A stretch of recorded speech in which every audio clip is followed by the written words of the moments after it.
Washington, D.C., November 1902. 12 young men file into a basement dining room beneath the Department of Agriculture, on the corner of B Street and 14th.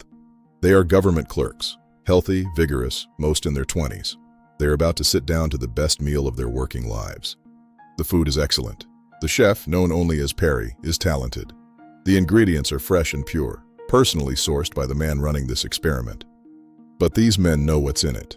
They sign the consent forms. Above the dining room door, a sign reads, "None but the brave can eat the fare."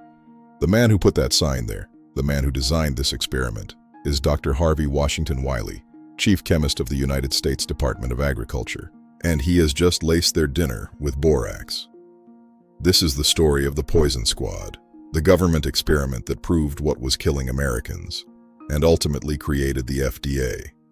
To understand why Harvey Wiley poisoned 12 young men in a government basement, you have to understand what was happening to the American food supply in the last decades of the 19th century. Food was no longer grown locally. It was manufactured, canned, and shipped. Cottonseed oil was blended into olive oil and sold at olive oil prices. Glucose was passed off as honey. Canned peas were dyed a vivid green with copper sulfate. Watered-down milk was restored with formaldehyde. Rancid meat was firmed up with borax. And if you were a parent buying cough syrup, it might contain morphine. These were the conditions Wiley was working against. He had one obsession. The food supply was being systematically adulterated. For nearly 2 decades, the food industry blocked every bill. Proof of harm. Fine. Wiley would give them proof of harm. The newspapers called it the Poison Squad. Wiley needed volunteers, specifically healthy young men. Getting volunteers turned out to be easier than expected. They were offered 3 freshly prepared meals a day. 12 men were chosen. They submitted to weighings, physician exams, and collected bodily samples for laboratory analysis. The absurdity was part of the story. Before each test, Wiley needed a baseline, pure, uncontaminated ingredients. He spent weeks personally sourcing them. The dining room officially opened in November 1902. Borax was widely used in meat and butter to reverse the effects of spoilage. Wiley split the men into 2 groups. The borax was hidden, dissolved into capsules, or stirred into soup. By Christmas 1902, spirits were low. The men were developing headaches, stomach pains, and fatigue. Fully half of the volunteers dropped out before the 5th round.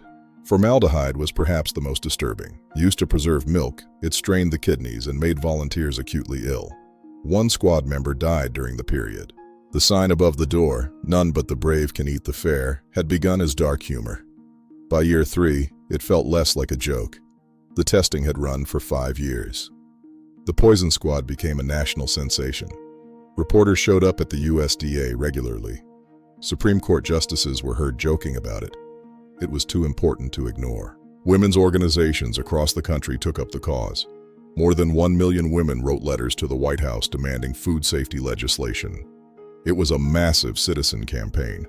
In 1906, 2 events broke the industry's hold. Upton Sinclair published The Jungle, describing the nauseating conditions of Chicago's meatpacking industry.